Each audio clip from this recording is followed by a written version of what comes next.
नमस्कार दोस्तों, स्वागत है आपका आपके अपने YouTube चैनल गवर्नमेंट गुरु 2.0 में। आज हम कर रहे थे इसमें राजस्थान नगरपालिका अधिनियम 2009 जो ईओ और आरओ की वैकेंसी अभी निकली हुई है। आज से उसके फॉर्म स्टार्ट हैं और फॉर्म भरने से पहले सबसे पहले ये बात ध्यान रखना कि सबसे ज़रूरी है उसमें प्रायोरिटी भरना कि आपको ईओ की पोस्ट पहले चाहिए कि आपको आरओ की प्रायोरिटी पहले चाहिए। तो आप जो है सोच समझ के उसमें भरना, क्योंकि बाद में उसमें चेंज नहीं होते हैं।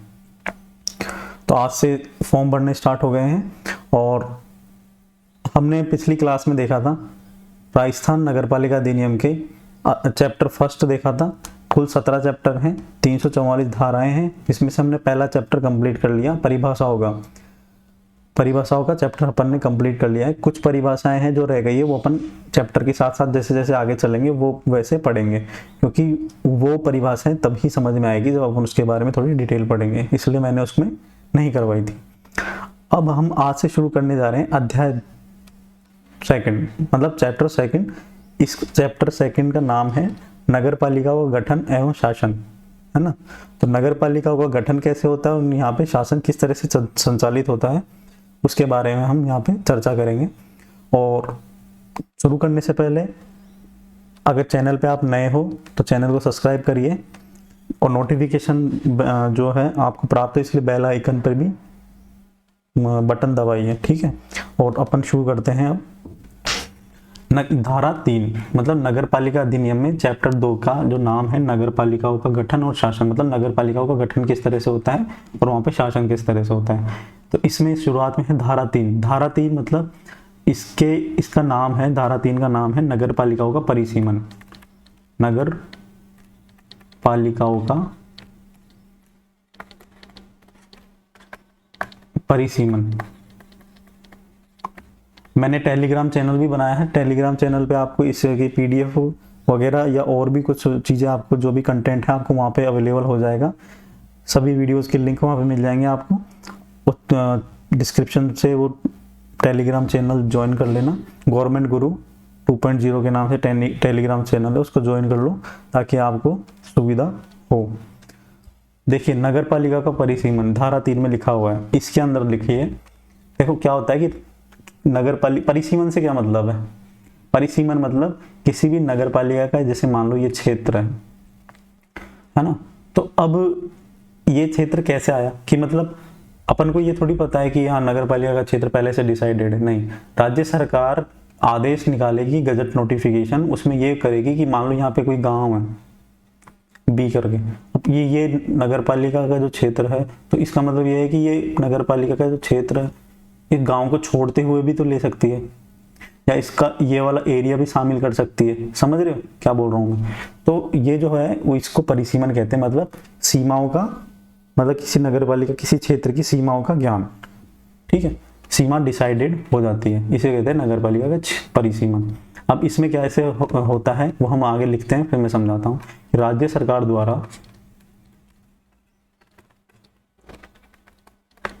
राज्य सरकार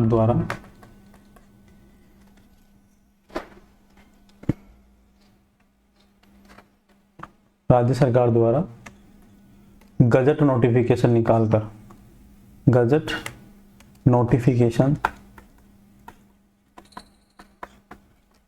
निकालकर आसान भाषाओं में समझेंगे हम बिल्कुल। राज्य सरकार द्वारा गजट नोटिफिकेशन निकालकर कोई भी स्थानीय क्षेत्र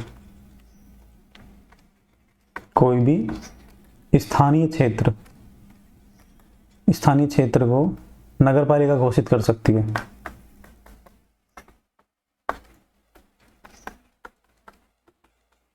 घोषित कर सकती है, ठीक है। घोषित कर सकती है मतलब इसमें 3 चीजें होगी। देख, नगर पालिका घोषित कर सकती है, किसी भी क्षेत्र को नगर पालिका घोषित कर सकती है। कौन कर सकती है? राज्य सरकार। ध्यान रखना, कौन कर सकती है? राज्य सरकार, है ना। किसी क्षेत्र को नगर पालिका क्षेत्र से शामिल कर सकती है, तो हटा भी सकती है। नगर पालिका क्षेत्र से अपवर्जित कर सकती है, अपवर्जित मतलब हटा सकती है उसको, कर सकती है, मतलब शामिल भी कर सकती है और हटा भी सकती है। ठीक है। तीसरा लिखो कि नगर पालिका की सीमाओं को एक नगर पालिका से अन्य नगर पालिका में भी शामिल किया जा सकता है। ठीक है, या विभाजित किया जा सकता है। इसमें लिखो किसी नगर पालिका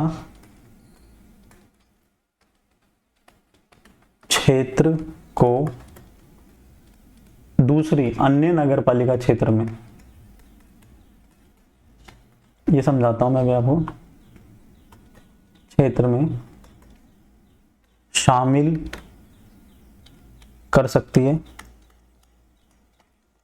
शामिल भी कर सकती है तथा हटा भी सकती है, मतलब अपवर्जित कर सकती है।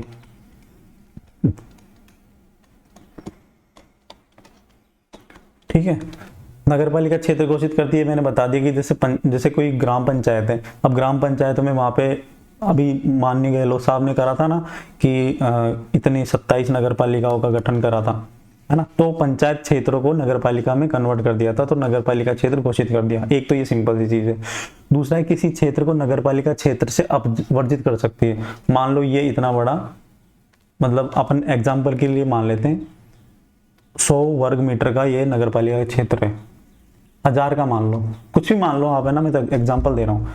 तो इसमें से मान लो सरकार को लगता है कि ये वाला जो पार्ट है ना, इसको नगर पालिका क्षेत्र से हटा देते हैं। ये है लगभग 20 स्क्वायर मीटर का पार्ट, तो बचा कितना, 1000 में से 980 स्क्वायर मीटर का पार्ट। तो नगर पालिका क्षेत्र से इस वाले क्षेत्र को बाहर करके या तो यहाँ कुछ भी, मतलब किसी भी अन्य क्षेत्र में शामिल कर देगा, उससे क्या फर्क पड़ रहा है। तो ये वाला जो क्षेत्र हटेगा ना, वो राज्य सरकार के आदेश के अनुसार हटेगा। इसे ही बोलते हैं नगर पालिका क्षेत्र से अपवर्जित करना। ठीक। तीसरा है किसी नगर पालिका क्षेत्र को अन्य नगर पालिका क्षेत्र में शामिल कर सकती है तथा अपवर्जित कर सकती है। मतलब ये नगर पालिका है ना, और इसके पैरेलल एक और ये नगर पालिका। ठीक है, दोनों की सीमा, ये हाईवे मान लो, कुछ भी मान लो, या कोई नहर मान लो, दोनों की सीमा टच हो रही है। ठीक है, तो अगर राज्य सरकार को लगता है कि नहीं यार ये वाला क्षेत्र छोटा रह गया, ये इसके जो है निवासी इस वाले क्षेत्र में आना चाहिए, ए वाले में, ये बी हो गया, तो ये वाला जो क्षेत्र है इसमें शामिल कर लिया ए वाले क्षेत्र में। ठीक है, तो शामिल कर लिया दूसरी नगर पालिका का, अब शामिल कर लिया। ठीक है, अब ऐसा लगता है कि ए में से यार ये वाला क्षेत्र इधर जाना चाहिए बी में, तो इसमें इधर चला गया। मतलब शामिल भी कर सकती है और अपवर्जित भी कर सकती है, ये राज्य सरकार के आदेश के अनुसार। ठीक है, या फिर एक और लिखो, कोई स्थानीय क्षेत्र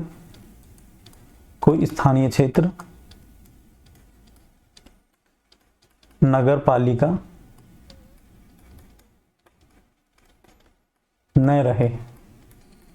मतलब नगर पालिका क्षेत्र था, ठीक है, अब राज्य सरकार को लगता है यहाँ पे नगर पालिका की जरूरत नहीं है, तो वापस इसको पंचायत में भी डाल सकती है, या फिर इसको मतलब और आगे की स्टेप मतलब नगर परिषद में भी कन्वर्ट कर सकती है। ठीक है, ये हैं इसके पॉइंट, राज्य सरकार। ठीक, इसको नंबर डाल लो आप, एक काम करो, जैसे इसको डालो 1 नंबर, इसको डालो 2 नंबर, इसको डालो 3 नंबर, इसको डालो 4 नंबर। ठीक, अब देखो, है ना, अब लिखो इसमें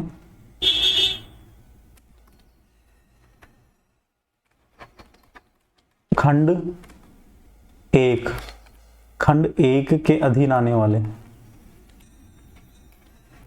खंड 1 के अधीन आने वाले उपबंधों में या मामलों में, मतलब इसका मतलब ये हो गया। इसमें ना एक काम करो आप, है ना, समझने के लिए थोड़ा सा नीचे यहाँ से लाइन बना लो, तो आपको समझ में आ जाएगा, इजी रहेगा पढ़ने में। जैसे खंड 1 का मतलब, मैं इसकी बात करूंगा, खंड 1, खंड 2 और खंड 3, खंड 4। खंड 1 में क्या लिखा है, नगर पालिका क्षेत्र घोषित कर सकती है। ठीक है, तो खंड 1 के अधीन आने वाले मामलों में, है ना, अगर कोई क्षेत्र को नगर पालिका घोषित कर दिया तो अब आगे क्या होगा, तो आने वाले मामलों में नियत दिवसों में, मतलब एक निश्चित दिन होंगे, वो होंगे 6 माह, नियत दिवसों में सदस्यों का निर्वाचन करवाया जाएगा। 6 माह में सदस्यों का निर्वाचन करवाया जाएगा।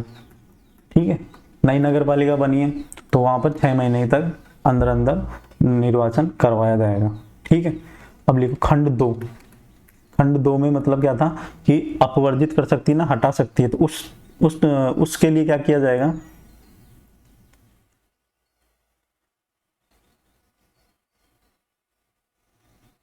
अब उसके लिए क्या किया जाएगा कि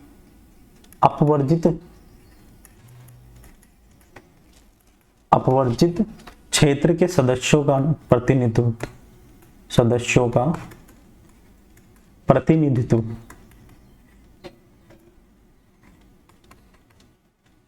अपवर्जित क्षेत्र के सदस्यों का प्रतिनिधित्व हटा दिया जाएगा। अब जैसे अपन ने पढ़ा कि हटा दिया जाएगा, बस हम इतनी सी बात आ गई समझ में कि हटा दिया जाएगा, लेकिन उसके देखो लास्ट में क्या प्रभाव पड़ते हैं।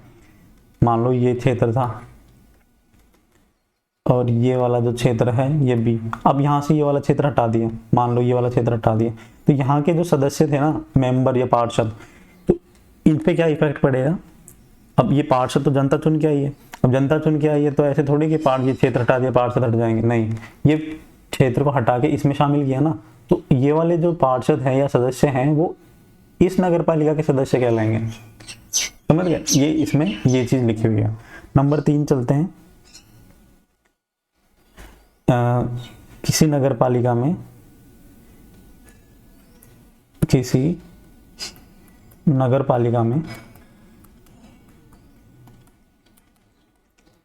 अन्य नगर पालिका सम्मिलित होने पर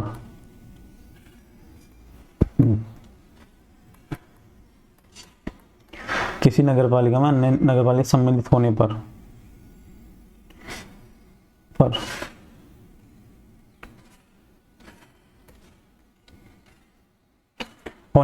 इस अधिनियम की अवधि, इस अधिनियम के अधीन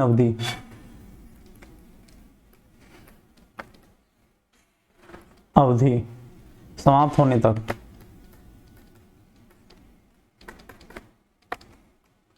इस अधिनियम के अधीन अवधि समाप्त होने तक अन्य जो नगर पालिका है, देखो बिल्कुल इजी लैंग्वेज में लिखवा रहा हूं मैं आपको, नहीं तो आप एक्ट पढ़ोगे ना तो आपको बहुत टफ पड़ लगेगी लैंग्वेज। अन्य नगर पालिका के अध्यक्ष, उपाध्यक्ष और सदस्य, मतलब पार्षद, नगर पालिका में पार्षद को मेंबर कहा जाता है ना, सदस्य उस नगर पालिका के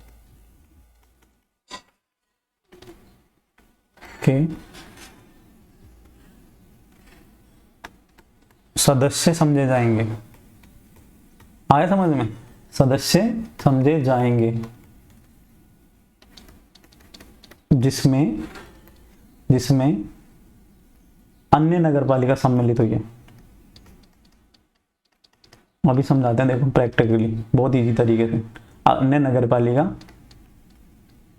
सम्मिलित हुई है, ये सब कुछ धारा 3 में लिखा हुआ है। अब देखो ये ए नगर पालिका और ये बी नगर पालिका, ठीक है।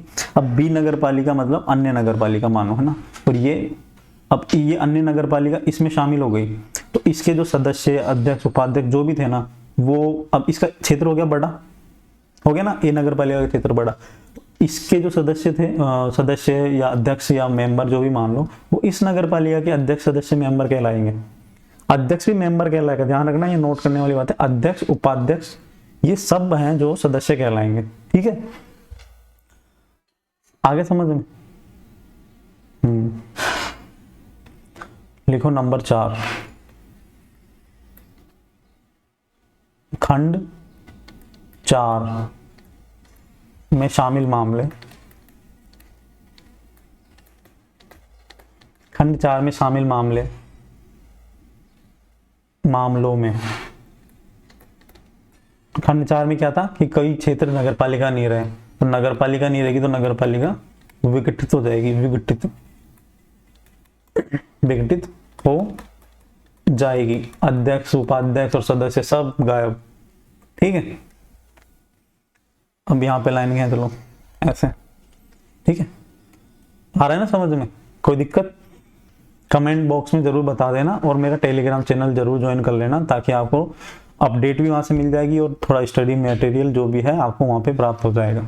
ठीक, अभी तो अपन नगर पालिका एक्ट पढ़ रहे हैं, उसके बाद भी अपन जैसे लैंड यूज कन्वर्ट, भूमि बिल्डिंग बाय लॉज, ये सारे पढ़ेंगे अपन, है ना। अभी डिटेल सिलेबस आना भी बाकी है, लेकिन मैं आज आपके लिए जो भी अभी तक का जो सिलेबस दिया ना आरपीएससी ने, कि राजस्थान का जो है ज्योग्राफी है, राजस्थान की हिस्ट्री है, राजस्थान का आर्ट एंड कल्चर है, या फिर अपने नगर पालिका एक्ट है, या फिर अपने इंडियन कॉन्स्टिट्यूशन है, इंडियन पॉलिटी है।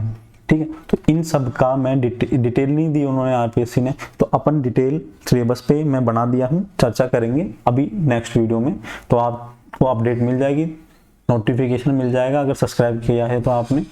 तो बिल्कुल डिटेल, मतलब टॉपिक वाइज बताया मैंने, ये टॉपिक पढ़ना है, ये टॉपिक पढ़ना है, ये टॉपिक पढ़ना है, ये टॉपिक पढ़ना है, ये वाला टॉपिक पढ़ना है। तो इस तरह से अपनी तैयारी रहेगी। ठीक है, चलो आगे चलते हैं।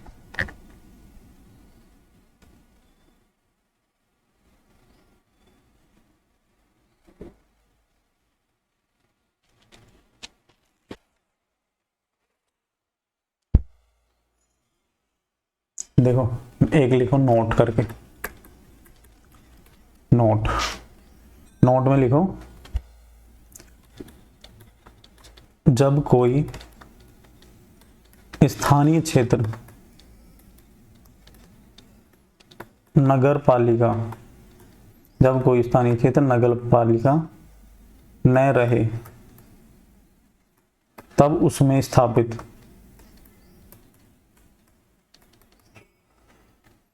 स्थापित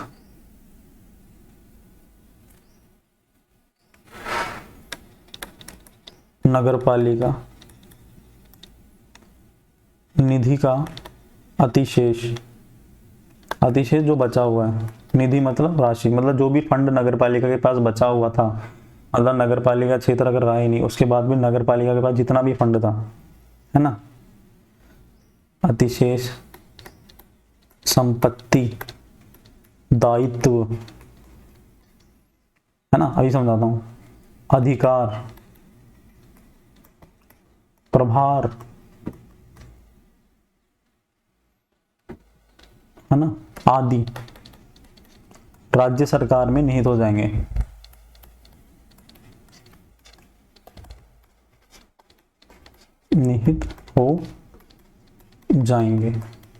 मतलब क्या है कि मान लो कोई नगरपालिका क्षेत्र रहा ही नहीं, विघटित हो गया, है ना, वहां पे नगरपालिका रही नहीं, खत्म कर दिया, तो उस क्षेत्र नगरपालिका के जितना भी फंड था, ठीक है, नगरपालिका की जितनी भी संपत्ति थी, उसके जितने भी दायित्व थे, मतलब किसी से लोन ले रखा है, चुकाना है, या फिर कुछ भी दायित्व है, XYZ, अधिकार क्या थे, प्रभार क्या थे, वो सभी राज्य सरकार में निहित हो जाएंगे, मतलब राज्य सरकार के अधीन हो जाएंगे। ये बात ध्यान रखना, ठीक है। नेक्स्ट लिखो कि किसी नगरपालिका का क्षेत्र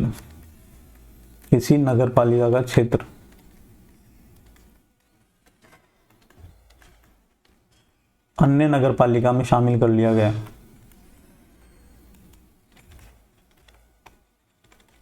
किसी नगरपालिका का क्षेत्र अन्य नगरपालिका में शामिल कर लिया गया है, तो नगरपालिका के संपत्ति, दायित्व आदि अन्य नगरपालिका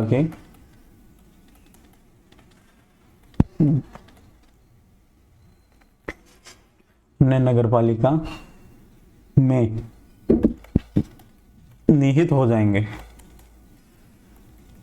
आगे समझ में, मतलब कोई नगर पालिका का क्षेत्र अगर दूसरी नगर पालिका में शामिल कर लिया है तो इस नगर पालिका से इस नगर पालिका के जो भी दायित्व थे, संपत्तियां थी, वो सब इसी के अंदर शामिल हो जाएंगे।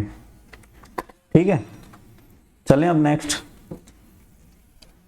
चलते हैं।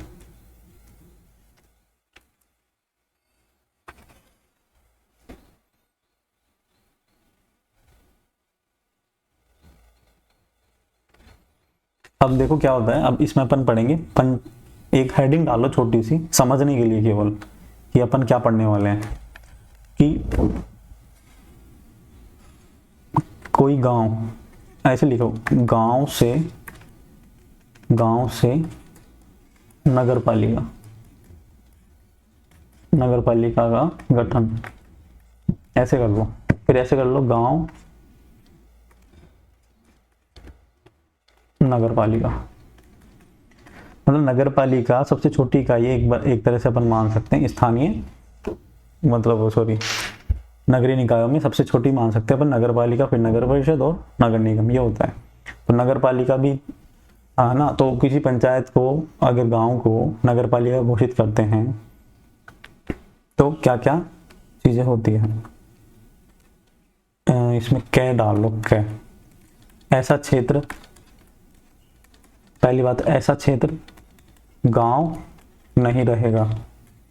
अब कैसे नहीं रहेगा, देखो सिंपल सी चीज है, ये छोटी छोटी बातें हैं। देखो गांव क्या होता है, पंचायत में आता है, ठीक है। अब जब उसको नगर पालिका में शामिल कर दिया ना, तो नगर पालिका को नगर परिषद, नगर पालिका और नगर निगम, इन तीनों को कहा जाता है यूएलबी। यूएलबी मतलब है अर्बन लोकल बॉडी, मतलब अर्बन मतलब नगरीय,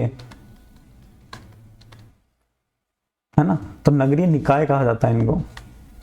तो नगर आ गया तो गांव तो रहा ही नहीं ना, सिंपल सी बात। देखो इतनी सी चीज ऐसे डिटेल समझाया मैंने आपको ताकि डाउट क्लियर हो जाए आपके। अब नेक्स्ट देखो, लिखो ख में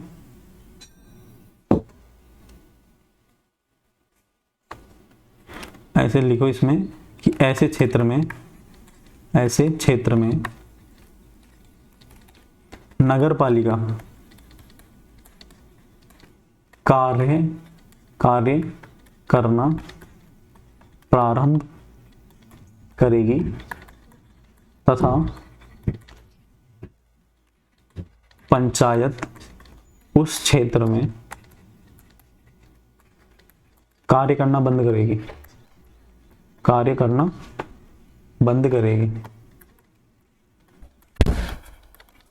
ठीक है, क्या देखो आगे समझ में, मतलब नगर पालिका कार्य करेगी और जो है आपके पंचायत कार्य करना बंद कर देगी।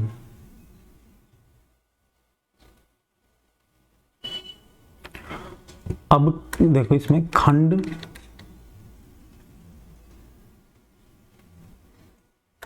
इसमें लिखो सीधा सा लिखते हैं अपन तो कि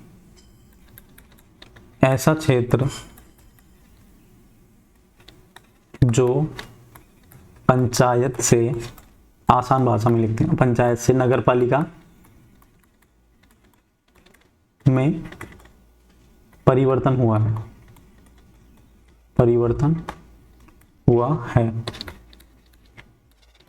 उस क्षेत्र के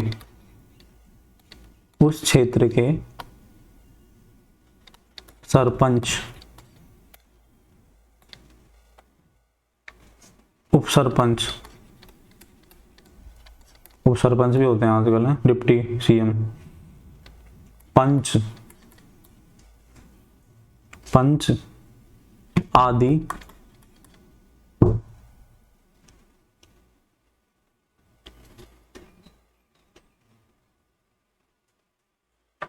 आदि है ना, क्या समझे जाएंगे, उस नगर पालिका के अध्यक्ष,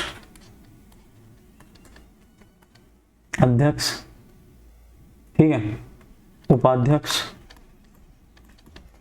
और आपके सदस्य, नगर पालिका के अध्यक्ष, उपाध्यक्ष और सदस्य समझे जाएंगे। मतलब सरपंच को अध्यक्ष बना देंगे, उप सरपंच को उपाध्यक्ष और पंचों को अपना बना देंगे सदस्य। ठीक है। अब इसमें एक और चीज ये है, ये तो हो गया कि पूरा का पूरा गांव ही शामिल हुआ है ना, पूरा का पूरे गांव को ही मतलब नगर पालिका बना है। अब एक चीज क्या है, ये गांव, ये नगर पालिका क्षेत्र, तो इस गांव का इतना सा हिस्सा इसमें शामिल कर लिया, समझ गया क्या? तो इतना सा हिस्सा इसमें शामिल कर दिया, तो इसके जो सदस्य है, सरपंच है या पंच है, जो भी है, वो क्या कहलाएंगे? क्योंकि यहाँ पे तो पहले से ऑलरेडी अध्यक्ष बैठा हुआ है, उपाध्यक्ष बैठा और सदस्य हैं, तो इस क्षेत्र के जो भी सदस्य होंगे वो क्या कहलाएंगे? अतिरिक्त सदस्य। सरपंच भी सदस्य कहलाएगा, ठीक है। ये एडिशनल चीज थी थोड़ी सी, मैंने आपको बता दी।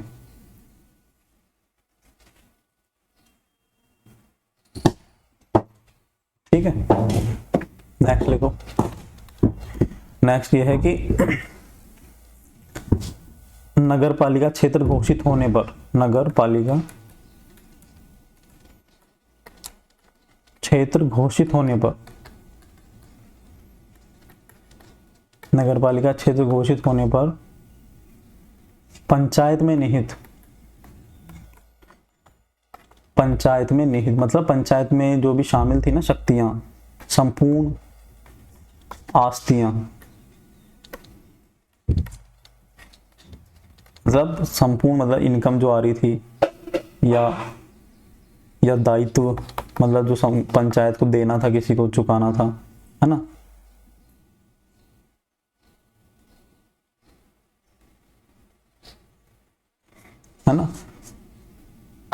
संपूर्ण दायित्व राज्य सरकार के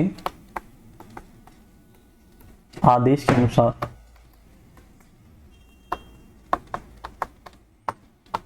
नगर पालिका को सुपुर्द कर सकती है। इसमें देखो दोनों ही चीजें, या तो नगर पालिका का जो है दायित्व नगर पालिका का रहेगा, या फिर राज्य सरकार को अगर लगता है कि नगर पालिका को अलग से सेपरेट फंड देके और नए सिरे से स्टार्ट करना है जीरो लेवल से, तो वो भी कर सकती है, और इसकी आस्तियां और दायित्व सब राज्य सरकार अपने अंडर में कर लेगी। ठीक,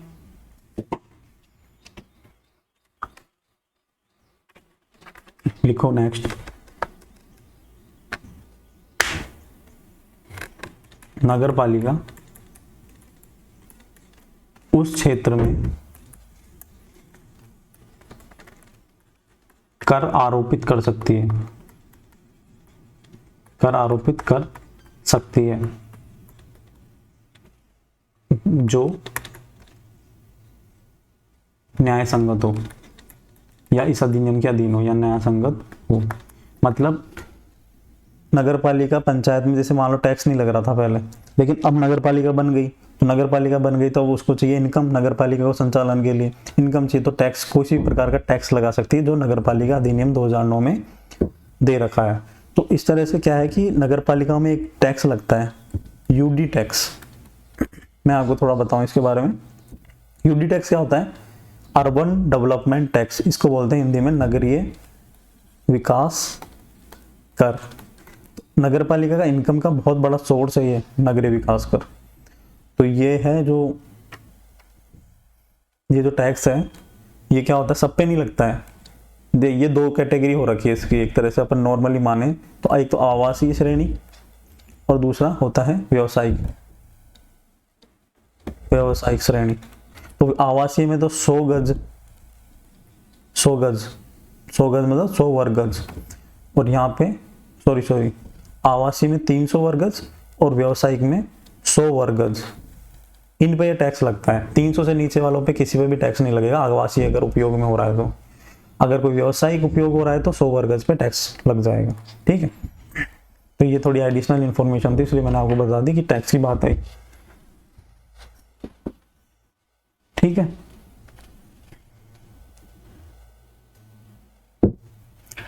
ये हो गई आपकी धारा 3 कंप्लीट। धारा 3 में क्या क्या था ये अपन ने इसमें देख लिया। धारा 3 का नाम क्या था कि नगर पालिकाओं का परिसीमन। ठीक है, अब हम बात करते हैं धारा 4 की, है ना। धारा 4 की बात करते हैं। अच्छी राइटिंग में नोट्स बनाना, फिर उसके बाद शॉर्ट नोट्स भी बनाएंगे अपन। धारा 4 में क्या लिखा हुआ है? नगर पालिक बोर्ड का नगर पालिक, इसका नाम है नगर पालिक बोर्ड को अधिनियम के ऐसे उपबंधों, अधिनियम के ऐसे उपबंधों के प्रवर्तन से है, प्रवर्तन से, छूट देने से, छूट देने की शक्ति जो उसके लिए अनुपयुक्त हो, जो उसके लिए अनुपयुक्त हो। क्या समझे? इसका मतलब यह है, देखो, नगर पालिका बोर्ड को अधिनियम के ऐसे उपबंध के प्रवर्तन से छूट देने की शक्ति है जो उसके लिए अनुपयुक्त हो। मतलब कि बोर्ड को इस 2009 अधिनियम के ऐसे उपबंध जो वहां पे लागू करने की आवश्यकता नहीं है, उस नगर पालिका क्षेत्र में लागू करने की आवश्यकता नहीं है, तो उसके लिए वह छूट दे सकता है, वहां लागू नहीं किया जाएंगे, है ना। तो इसमें लिख लो कि राज्य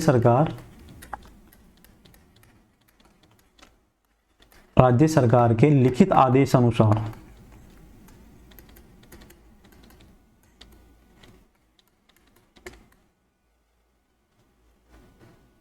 अधिनियम के ऐसे उपबंध, अधिनियम के ऐसे उपबंध लागू करने की आवश्यकता नहीं है, जो उसके लिए उपयोगी नहीं है। आगे समझ, देखो आसान लैंग्वेज है बिल्कुल। तो ये राज्य सरकार के लिखित आदेश के अनुसार होगा। ठीक है, धारा 4 में इतना ही है। अब अपन पढ़ते हैं धारा 5, नगर पालिका की स्थापना और निगमन। इसका नाम है नगर पालिका की स्थापना और निगमन। ठीक है, इसमें लिखो कोई संक्रमणशील क्षेत्र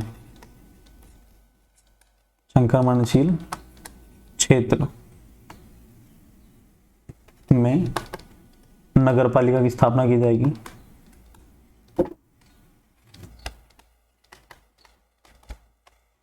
ठीक, नगर पालिका की स्थापना की जाएगी जिसकी जो कि एक निगमित निकाय होगी। ठीक है, जो कि निगमित निकाय होगी, जिसकी सामान्य मोहर होगी, जिसकी सामान्य नगर पालिका के नाम से मोहर होगी। ठीक है, जो भी सरकारी आदेशों पे लगेगी, है ना। शाश्वत उत्तराधिकार होगा, शाश्वत उत्तराधिकार होगा। ठीक है, नगर पालिका क्या से क्या होगी उसके बारे में चर्चा कर रहे हैं अपन, है ना। जो भी नगर पालिका का नाम रहेगा, निगमित नाम, जैसे निगमित नाम से वाद चला सकेगा या उस पर वाद चलेगा।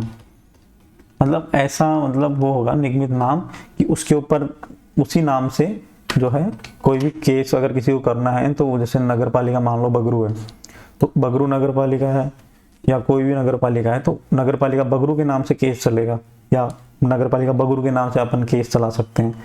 कोई भी जैसे कोर्ट में कोई रिट लगानी है या कोई वाद दायर करना है। सामान्य मोहर होगी, शाश्वत उत्तराधिकार होगा और निगमित एक निकाय होगी। ठीक है, ये है संक्रमण, इसको ध्यान रखना, संक्रमणशील क्षेत्र में क्या होती है, नगर पालिका।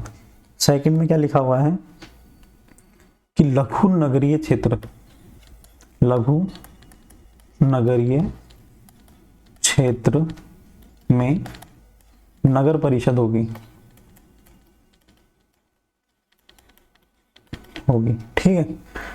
इसमें भी यही लिखा हुआ है कि जो एक निगमित निकाय होगी जिसकी सामान्य मोहर होगी, शाश्वत उत्तराधिकार होगा, निगमित नाम से वाद चल सकेगा या उस पर वाद चलेगा, है ना। थर्ड पे लिखो, ये लिख लेना आप अलग से, मैं लिखवा नहीं रहा क्योंकि ये बार बार लिखने का कोई मतलब नहीं है। बृहत्तर नगरीय क्षेत्र में एक नगर निगम होगा, नगर निगम होगा, ठीक है।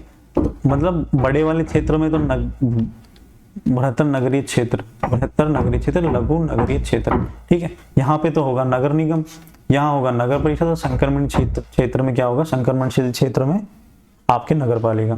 तो इसमें भी यही है, निगमित निकाय होगी, शाश्वत उत्तराधिकार होगा, सामान्य मोहर होगी और निगमित वाद से वाद चल सकेगा, ठीक है। तो अब हम बात करते हैं आगे बात करते हैं। उससे पहले लिखो आप नोट डालो नोट डालो। ऐसा नगरीय क्षेत्र, ऐसा नगरीय क्षेत्र, ऐसा नगरीय क्षेत्र जहां किसी औद्योगिक स्थापना,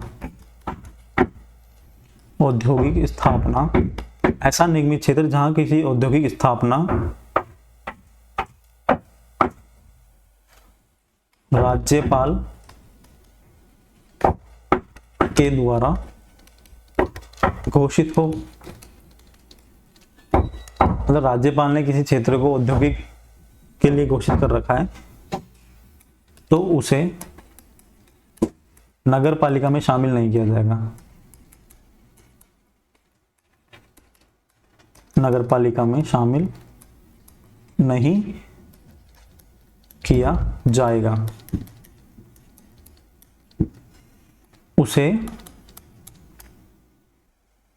औद्योगिक नगरी के रूप में विकसित किया जाएगा। राज्य सरकार का काम है औद्योगिक नगरी के रूप में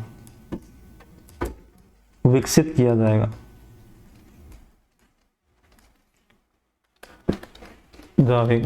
मतलब क्या है इसका, मतलब ऐसा नगरीय क्षेत्र, मान लो ये कोई ए नगर पालिका, लेकिन इसका ये वाला पार्ट है, यहाँ पे उद्योगों की स्थापना और राज्यपाल ने इसको औद्योगिक क्षेत्र के लिए अलग से रख रखा है। तो नगर पालिका का क्षेत्र इतना ही रहेगा, केवल ये वाला क्षेत्र है जो ये जो है क्षेत्र, ये औद्योगिक नगरी के रूप में जाना जाएगा और ये राज्य सरकार के अधीन रहेगा। एक नंबर, 2 नंबर लिखो, 2 नंबर लिखो, ठीक है। 2 नंबर में देखो क्या है कि नगरीय क्षेत्र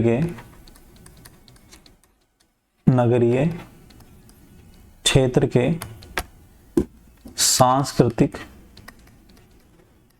नगरीय क्षेत्र के सांस्कृतिक, ऐतिहासिक, पर्यटक आदि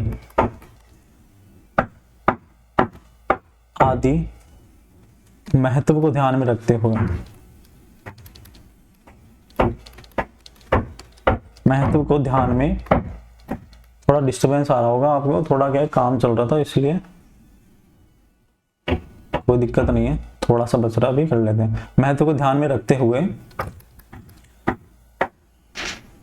गजट नोटिफिकेशन, मतलब राजपत्र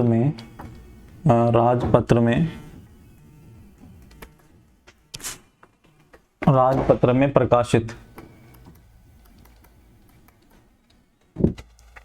अधिसूचना,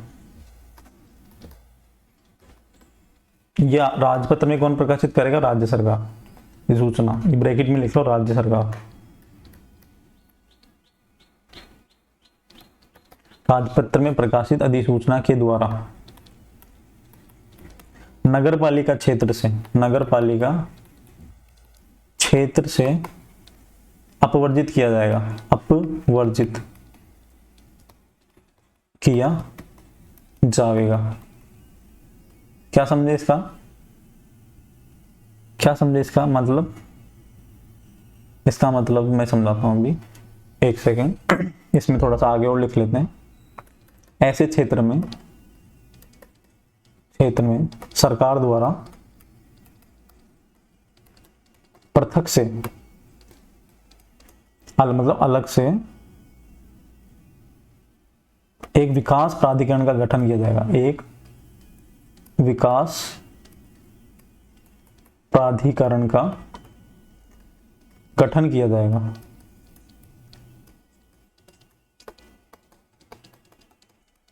ठीक है, इसका मतलब ये हो गया, नगरीय क्षेत्र में कोई सांस्कृतिक रूप से अलग से विशिष्टता रखता हुआ कोई क्षेत्र है, या ऐतिहासिक रूप से कोई विशिष्टता रखता है, या पर्यटन की दृष्टि से सबसे महत्वपूर्ण स्थान है, तो उसको नगरपालिका क्षेत्र में शामिल नहीं करेंगे। राज्य सरकार एक गजट नोटिफिकेशन निकालेगी और उसके लिए अलग से विकास बोर्ड का गठन या विकास प्राधिकरण का गठन किया जाएगा। ऐसा क्यों? ऐसा इसलिए क्योंकि नगरपालिका के पास होते हैं 50 काम। अब नगरपालिका इन क्षेत्रों को ध्यान नहीं देगी, गौण कर देगी, है ना। और ये क्षेत्रों को अगर गौण कर दिया तो हमारे ये मानो जो इनसे संस्कृति को खतरा हो जाएगा, ऐतिहासिक जो इमारतें इनको खतरा हो जाएगा, और पर्यटन को खतरा हो जाएगा। मतलब इन पे जो है ध्यान नहीं दिया जाएगा तो इन पे खतरा हो जाएगा। इसलिए इन तीनों चीजों पे अलग से विकास प्राधिकरण गठन किया जाएगा, ताकि ये इन्हीं तीनों चीजों पे फोकस करे और ये सांस्कृतिक विविधता या ऐतिहासिक जो भी है, पर्यटन है, इनको आगे बढ़ने का मौका मिले। इसमें विकास के या योजनाबद्ध तरीके से सरकार कानून बनाएगी, या फिर कुछ ऐसे नियम भी होंगे। मतलब इसमें इस क्षेत्र में, इस पर्टिकुलर क्षेत्र में जो भी डेवलपमेंट करने का काम होगा ना, वो विकास प्राधिकरण का होगा। तो कुछ नगरपालिका का काम होता है वैसे डेवलपमेंट करने का, जैसे मान लो सफाई का, या कोई सड़क बनानी है, रोड बनानी है, नाली बनानी है, सीवरेज डालनी है, तो इन क्षेत्रों में ये वाली शक्तियां विकास प्राधिकरण को प्रत्यायोजित कर दी जाएंगी। तो विकास प्राधिकरण इन क्षेत्रों में जो है आपके डेवलपमेंट का कार्य करेगा। तो ठीक है, तो ये अपनी 5 धाराएं पढ़ ली अपन ने, 2, 3, 4, 5। ठीक है, ये 5 धाराएं पढ़ ली अपन ने, और 5 धाराएं अपने नोट्स बना लीजिए, है ना। और समझ में नहीं आया तो कमेंट बॉक्स में जरूर पूछ लेना। टेलीग्राम चैनल ज्वाइन कर सकते हो, वहां से आप मेरे को कमेंट करके बता सकते हो, और मैं आपका रिप्लाई करने की कोशिश करूंगा, कर ही दूंगा मैं मोस्टली। और अब अपन कल पढ़ेंगे धारा 6 से। धारा 6 का है नगरपालिका की संरचना, मतलब नगरपालिका में सदस्य कितने होते हैं, किस तरह से होते हैं, वार्डों की संख्या क्या होती है, आरक्षण कितना क्या है, ये हम बात करेंगे कल जो है इसके अंदर। ठीक है, तो कमेंट करके जरूर बताना कि कैसा लग रहा है आपको, समझ में आ रहा है या नहीं आ रहा है। ठीक, और चैनल पर नए हैं तो चैनल को करिए सब्सक्राइब, दोस्तों के साथ शेयर करिए, उनसे भी सब्सक्राइब करवाइए, लाइक करिए। और आज के लिए इतना ही, फिर मिलते हैं नेक्स्ट क्लास में। धन्यवाद।